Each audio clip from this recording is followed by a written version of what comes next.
몇 년 전에 뉴욕 타임즈에 실린 기고문 가운데 타이틀이 관심을 끕니다. Why waiting is torture? 왜 기다림이 고문인가? 괴롭힌다는 것이죠. 텍사스 휴스턴 에어포트 공항에 운영자들, 경영자들, 관리자들에게 비상이 걸렸습니다. 위기가 닥쳤습니다. 그것은 바로 너무나 많은 승객들이 컴플레인을 하기 시작을 했습니다. 그 컴플레인의 요지는 뭐냐면, 비행기에서 내려서 짐을 찾으러 가잖아요. 짐을 찾는 이 배기지 클레임, 그리고 여기 컨베어라고 그러죠.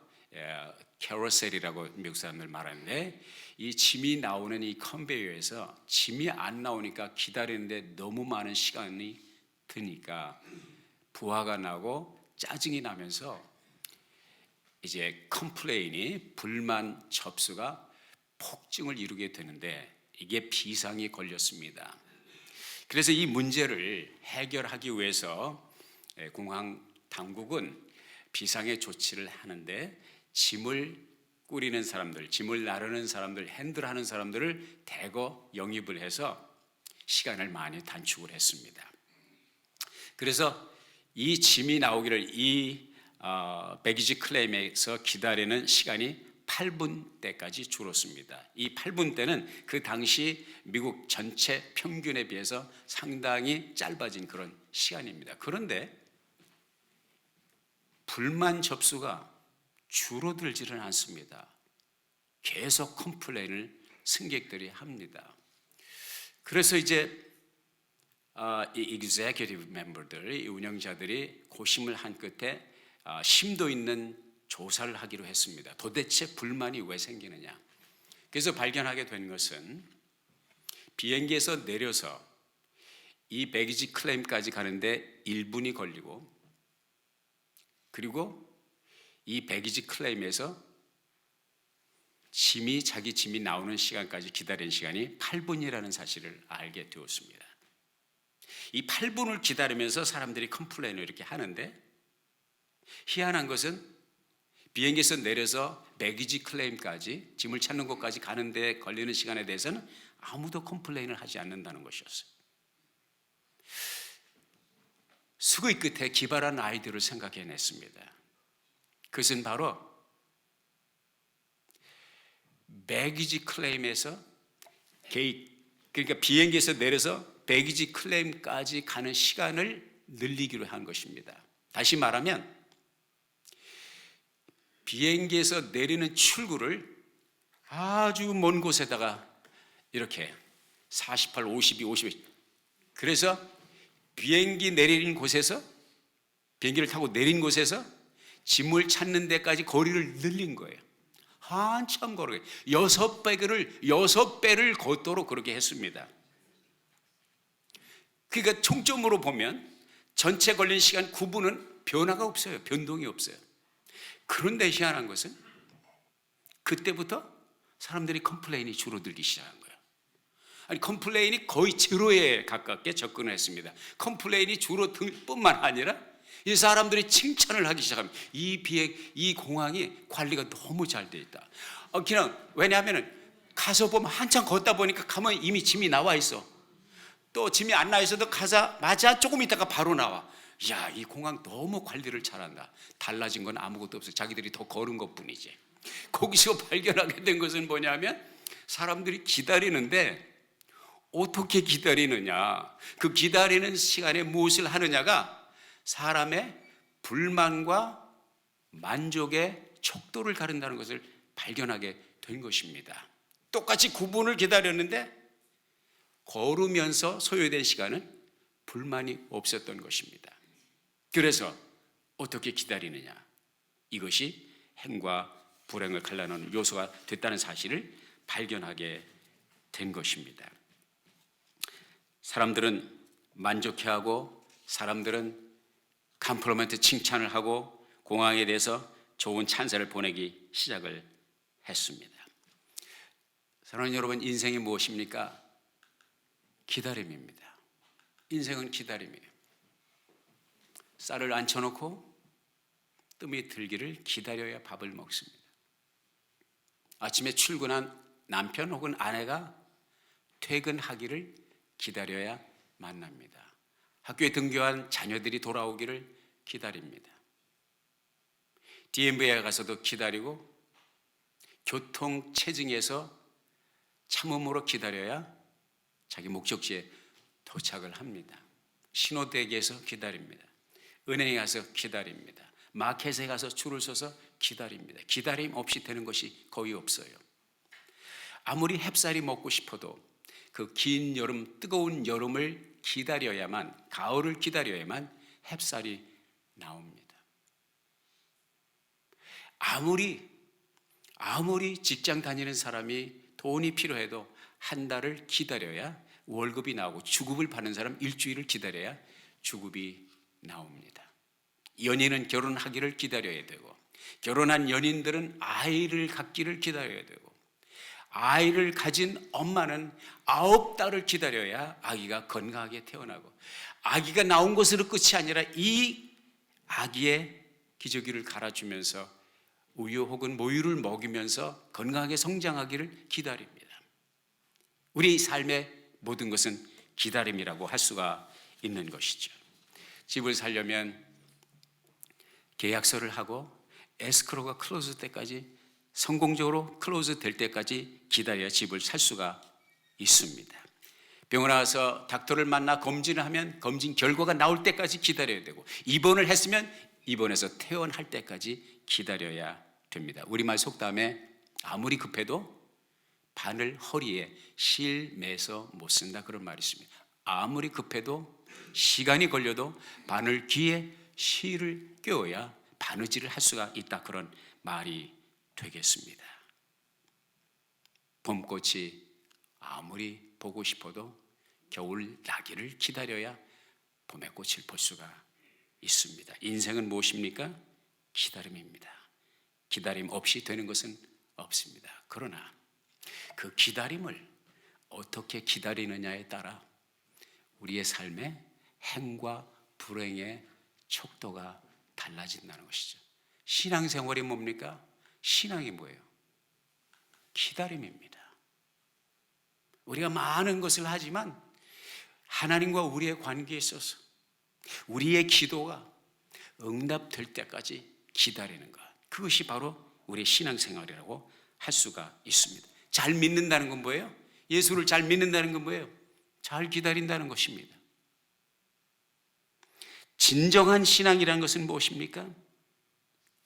기다림의 진정성입니다. 근데 문제는 뭐냐면 기다리는 게 쉽지 않다는 거예요. 아주 쉽지 않아요.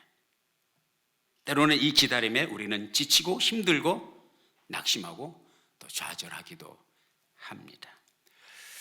어느 목사님의 얘기입니다. 한 잘 아는 자매님 만나서 얘기를 하는데 결혼 얘기가 나왔어요. 결혼하지 않았어요. 결혼에 대해서, 결혼을 위해서 기도하고 있습니다. 어떻게 기도해요? 신랑감으로 조건이 43가지를 걸고, 하나님 이 43가지 조건에 맞으면 내가 결혼을 하겠습니다. 아주 구체적으로 기도를 했어요. 몇 년이 지났습니다. 그 자매님을 다시 만났어요. 어떻게 되셨어요? 아직 못했어요. 계속 기도하고 있습니다. 근데 달라진 거 없어요. 하나님께 드리는 남자 조건부가 좀 줄었어요. 어떻게 기도합니까? 43가지가 아니라 지금 2가지 놓고 기도합니다. 첫째, 남자면 됩니다. 둘째, 직장만 있으면 됩니다. 직장 있는 남자는 누구든지 하나님이 데려다 주시면 하나님의 뜻인 줄 알고 결혼을 하겠습니다. 무슨 말이에요? 기다리는 것이 매우 어렵다는 그런 얘기가 되겠습니다. 우리가 기다리는 것이 신랑 신부감만 놓고 기도하면서 기다립니까? 경제적인 어려운 문제를 놓고 기도합니다. 건강의 문제를 놓고 기도합니다. 자녀의 문제를 놓고 기도합니다. 사업의 문제를 놓고 기도합니다. 인간관계를 놓고 기도합니다. 그런데 문제는 뭐냐면 하나님의 응답이 우리가 생각하는 것처럼 그렇게 빨리빨리 이루어지지 않는다는 거예요. 여기에 우리의 어려움이 있습니다. 그래서 우리는 좌절을 느끼고, 때로는 하나님, 내 기도를 들으십니까? 내 기도에 관심이 있으십니까? 나중에는 하나님 살아 계시긴 하십니까? 이런 질문. 그 옛날에 세례 요한의 옥중에서 오실 리가 당신 예수 그분이 당신의 메시아가 맞습니까? 이런 질문을 던진 것처럼 우리가 이런 의구심을 가질 때도 있죠. 신앙생활이라는 것을 떠나서, 신앙이라는 걸 떠나서 인생 자체에 있어서 진정한 성공은요, 진정한 작품은 모두 기다림에서 나오는 것입니다. 기다림이 없이 이루어진 작품이 없습니다. 지난 금요일에 카타르 월드컵에서 포르투갈과 일전을 치루었어요. 아주 신락 같은 지선상 아리아 같은 이거 한 가닥씩 이거 놓치면 끝이다. 16강 탈락이다. 기적같이 이겼어요. 예, 기분 괜찮으시죠? 응? 할렐루야. 어떤 분은 너무 응원을 세게 하죠. 목이 다 가신 분들이 계세요. 그 아침에 극성스럽게 또 LA 가가지고 거기 모여가지고 수백 명이 응원을 하고 말이죠. 그 새벽같이. 이게 왜 그렇게 달콤하고 이게 왜 이렇게 감동적이냐? 12년을 기다렸거든요. 전에 16강 올라간 지 12년 만에 다시 16강에 진출을 하게 된 것입니다. 손흥민이 고백한 것처럼 너무 힘든 기다림이었다는 거죠. 그냥 울잖아요. 그냥 울잖아. 화면이 카메라가 비치건 말건 울잖아요. 선수들이 다 울잖아요. 왜? 4년 동안 기다린 그 기다림이 너무 힘들었기 때문에. 그러나 그 기다림이 있었기 때문에, 그 기다림을 잘 기다렸기 때문에 16강 진출이라고 하는 기가 막힌 열매를 따게 된 것이죠. 우리는 지금 대림절이라고 하는 기간을 지나가고 있어요. 대림절을 다른 말로 강림절이라고 하기도 하고 대강절이라고 해요. 오해가 없으시기 바랍니다. 대강절은 대강 지나는 절기가 아니에요. 예, 기다릴 때자에 내릴 강자예요. 오심을, 내려오심을 기다린다. 대림절 기다릴 때자 이말 임자, 주님의 오심을 기다리는 절기. 이걸 이제 영어로 advent라고 그러는데 라틴어로 adventus 이렇게 말합니다. 이게 한마디로 말하면 coming, 오심을 말합니다. 그러니까 우리 주님의 오심을 기다리는 이 기다림의 절기를 우리가 보내고 있는데요. 성경이요, 이게 도대체 무슨 기다림이냐? 성경은 우리가 아는 대로 구약과 신약으로 되어 있잖아요.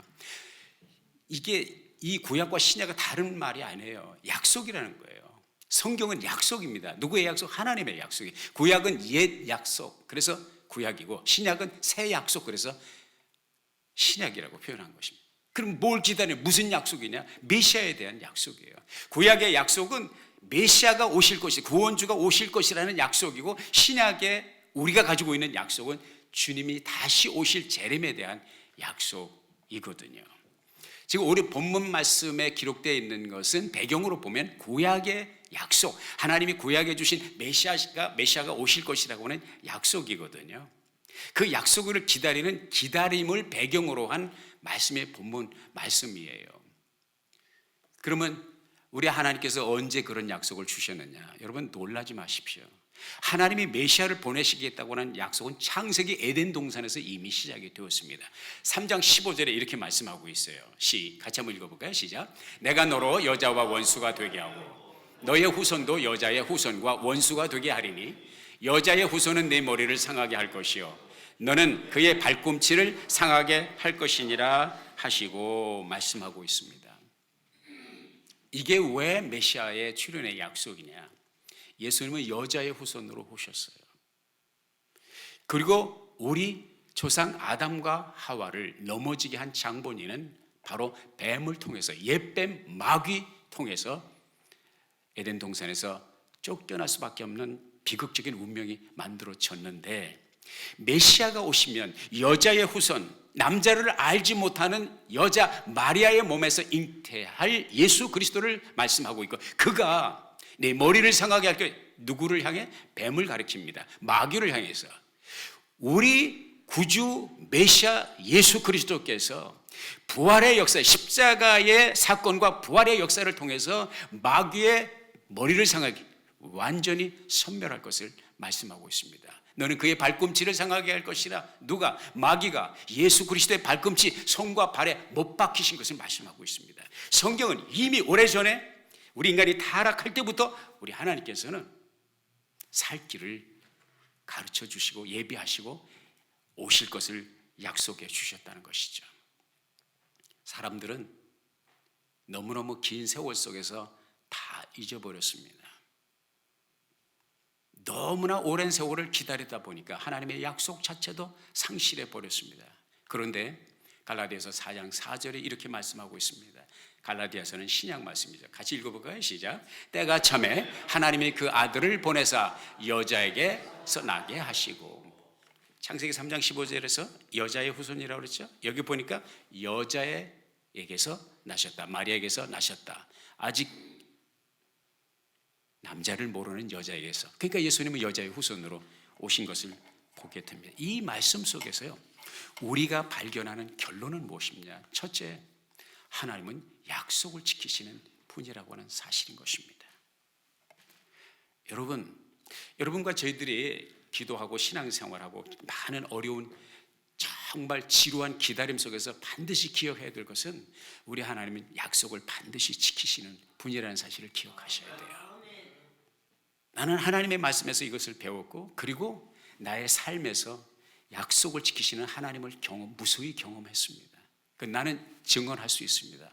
하나님은 약속을 지키시는 하나님이십니다. 성경이 이렇게 말씀하고 있어요. 민수기 23장 19절에 시작. 하나님은 인생이 아니시니 시건치 않으시고 인자가 아니시니 후회가 없으시도다. 어찌 그 말씀하신 바를 행치 않으시며 하신 말씀을 실행치 않으시랴.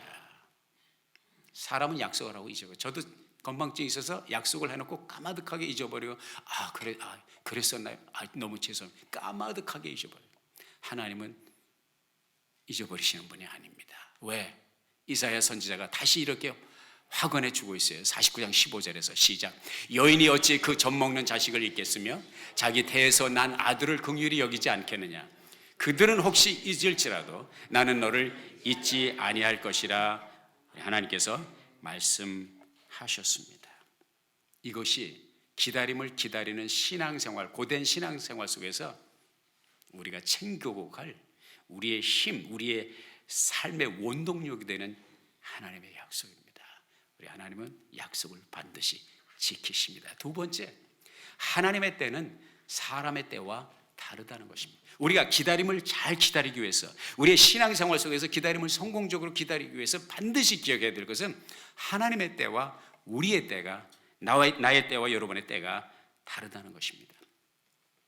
시므온이 본문 말씀에 등장하잖아요.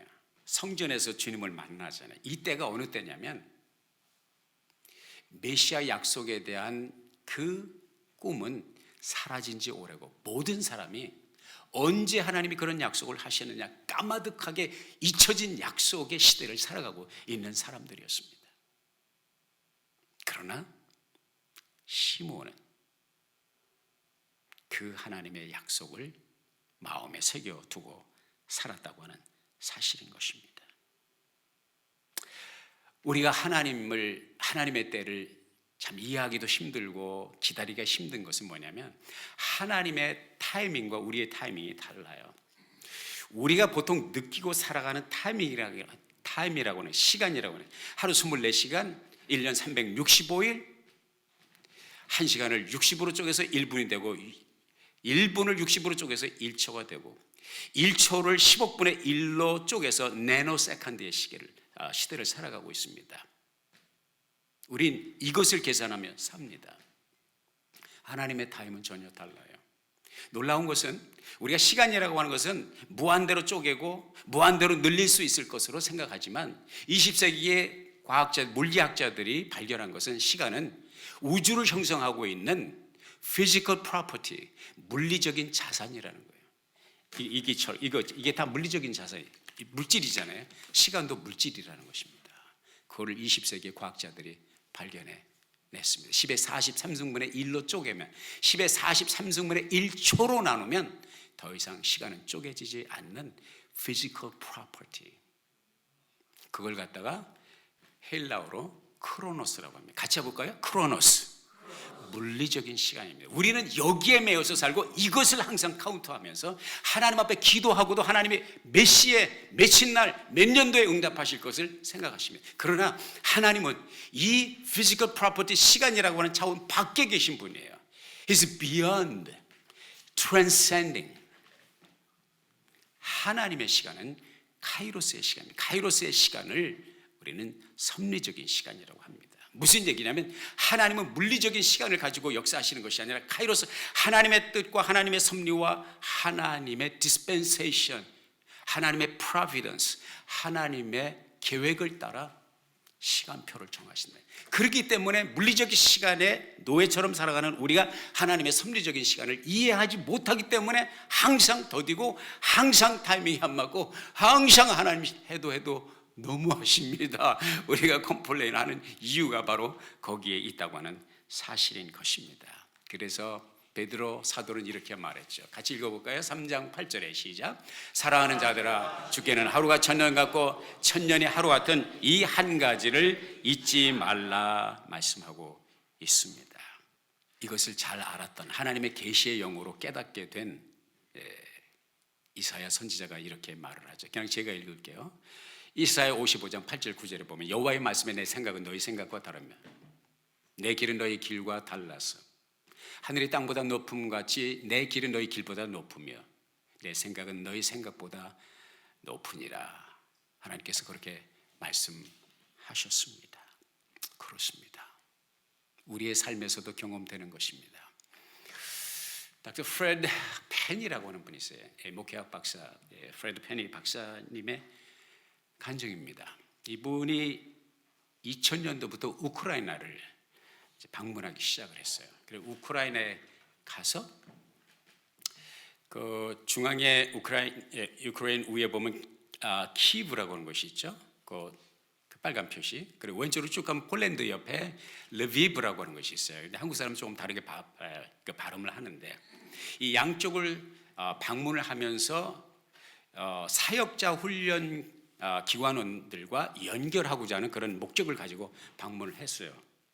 그리고 2002년부터는 이 왼쪽에 있는 폴란드 근처에 있는 르비브의 르비브 Theological Seminary, 이 신학교에서 가르치는 일을 했어요. 그런데 이분이 이 프레드 페리 박사님이 가르치는 사역을 이 신학교에서 하면서 너무 마음이 보람되고 은혜를 받는 거예요. 자기가 학생들을 가르치는데 은혜를 자기가 받아.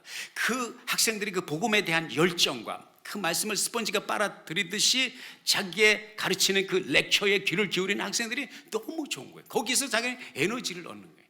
그래서 무수히 계속 20년 넘게 왕복을 했는데 2018년도에는 무슨 생각을 갖게 됐냐면 내가 이렇게 비행기 타고 왔다 갔다 할 것이 아니라 그냥 여기다가 영주를 하자. 우크라이나로 이사를 하자.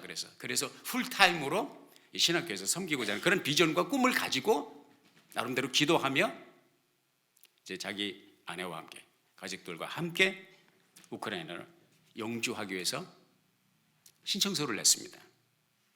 신청서를 냈는데 당연히 될 줄로 알았는데 정부에서 어떤 답이 왔냐면은 We don't need you here. We don't need you here in Ukraine. 우리는 당신이 우크라이나에 필요하지 않습니다. 무슨 말이에요? 됐다는 거 안 됐다는 거예요? 불합격이죠. 이 프레드 페리 박사님, 이 목사님은 너무 실망이 된 거예요. 아니 지금까지 수없이 왔다 갔다 하고 내가 아무 잘못 없고 오직 이 나라를 위해서 내게 있는 것을 쏟아 부었는데 왜 안 되는 거예요? 우리가 살다 보면 여기 이렇게 머리를 숙이고 낙담해 있는 프레드 박사님처럼 이렇게 낙심하고 좌절할 때가 얼마나 많습니까? 돼야 되는데 안 되는 거죠. 마땅히 돼야 되는데 안 되고 마땅히 하나님 응답하셔야 되는데 하나님은 응답이 없으시고 응답이 기다리라는 것이 아니라 거절당할 때 우리의 심정이 바로 이런 심정이 아니겠습니까? 그런데요, 다행히 그해 2018년 가을에 새로운 그 사역지가 열렸습니다. 이것은 캐나다 동쪽 끝단에 있는 뉴펀들랜드에 있는 세인트 존이라고 하는 거기에 사역의 기회가 생겼어요.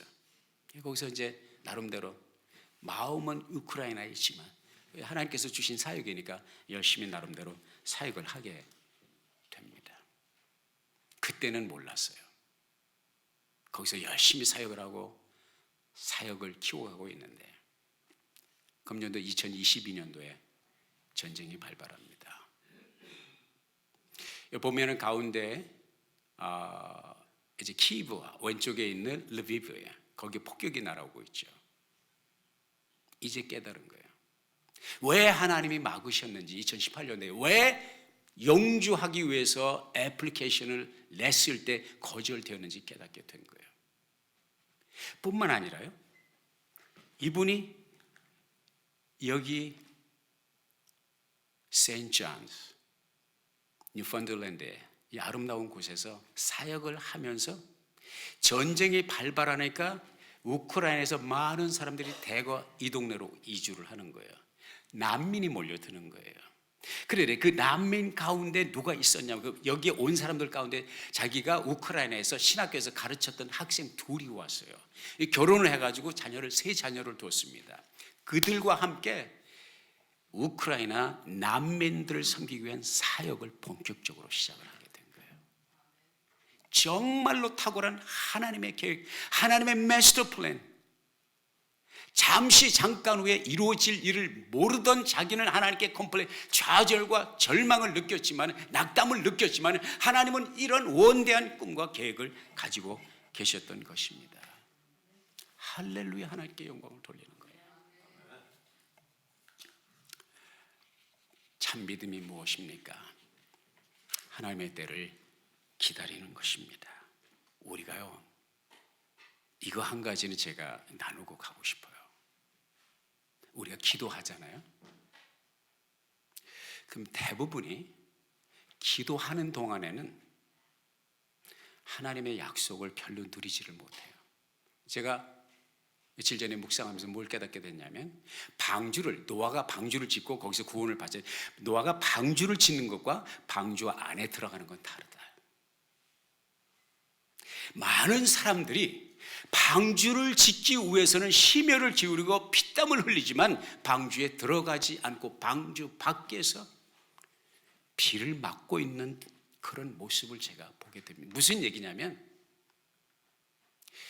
방주 안에 들어갔을 때 120년 동안 방주를 지었어도 방주에 들어가지 않으면 구원이 없는 거예요. 누림이 없는 거예요. 노아라고 하는 이름의 뜻은 안식입니다. 안식이에요.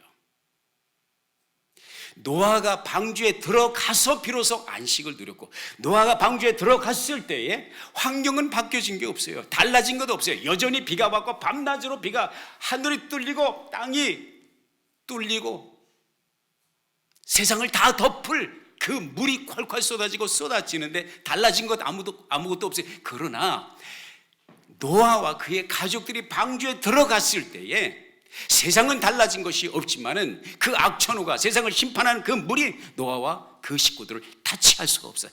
한 방울의 물도 타치할 수가 없었다는 것이죠. 우리가 하나님 앞에 기도할 때 노아의 방주를 짓는 것 같은 많은 노력을 하고 불철주야 기도하지만 하나님의 약속을 누리지 못하는 것은 기도 응답을 받을 때 누릴 수 있다고 생각하기 때문입니다. 성경이 우리들에게 가르쳐주는 도전은 기도하면서 이미 하나님의 안식을 맛볼 수 있어야 된다는 것이죠. 이것은 무엇입니까? 빌립보서 4장 6절 우리가 좋아하는 말씀, 아무것도 염려하지 말고 오직 모든 일에 기도와 간구로 너희 구할 것을 감사함으로 하나님께 아뢰라. 감사함으로 하나님께 아뢰라. 이미 안식에 들어가는 것입니다. 그리하면 모든 지각에 뛰어난 하나님의 평강이 너의 마음과 생각을 지키시리라. 마음과 생각을 하나님이 지키실 때 우리가 누리는 게 뭐예요? 안식입니다. 문제를 가지고, 답답한 문제를 가지고, 안타까운 문제를 가지고 하나님 앞에 기도할 때 우리는 응답 받을 때까지는 노심초사, 근심걱정, 불안과 초상집에 다녀온 사람처럼 그런 얼굴을 하고 산단 말이죠. 왜? 안식을 누리지 못하니까. 왜? 방주에 들어가지 못하니까. 방주는 열심히 짓는데 들어가지 못한다. 하나님의 안식, 기도는 하는데 기도 후에 하나님께서 응답하실 그 약속을 믿고 감사하며 하나님을 찬양하는 안식을 누리지 못한다, 이런 말이죠.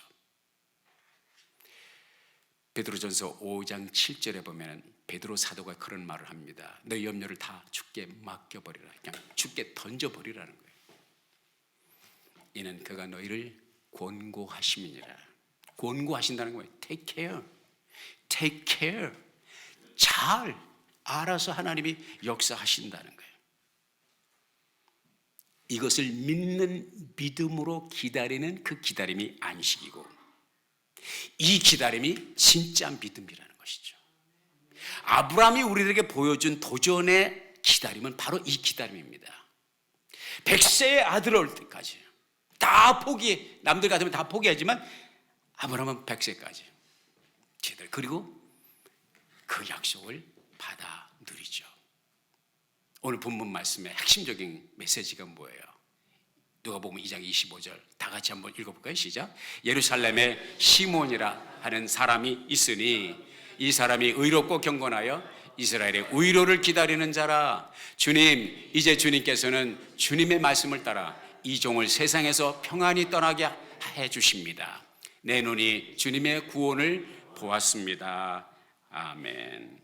누가 뭐라고 해도 인정을 하든 인정을 하지 않든 저와 여러분은 기다림의 인생을 살아갑니다.